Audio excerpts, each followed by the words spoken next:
right now, it's a problem. And we can't eliminate it, but we can take positive steps. And what's the first thing we always talk about when we talk about finding solutions to things? Is that we educate, right? We educate ourselves, right? We understand what the radiation is, what the doses are, what's actually happening. How many people taking a live dosimeter in a case right now would have any idea what kind of radiation you get? What you might know is the air karma or the DAP or something like that. Probably not. But you have no idea what you're getting.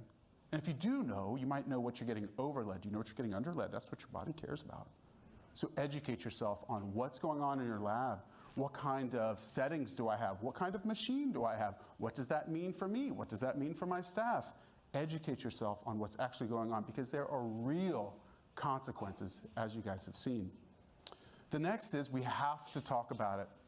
We've got to take it from just a test that I had to pass in order to be able to get into the cath lab. Please, someone give me the cheat sheet so that I can write these answers down so I can move on and get my license and moving on with my life, to actually being at conferences where we talk about it. We talk about the difficulty of it. We talk about the difficulty of not being able to see it, but knowing that it's a real thing. The education that follows from that is the key to finding the solution. And then we have to demand it. We have to stop being at the behest of what's too expensive, and we simply, I talked to my administrator, they went, listen, this is ALARA.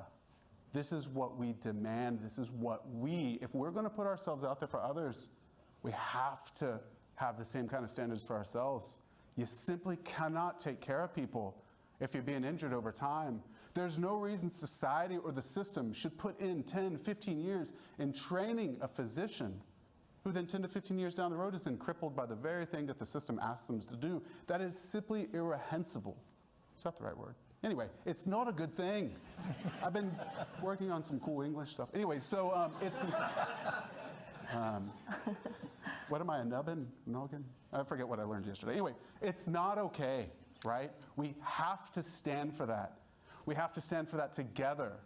We've lost the idea of what it means to stand as a physician community over the years. 20, 30, 40 years ago, people knew what that meant. We have to figure that out again.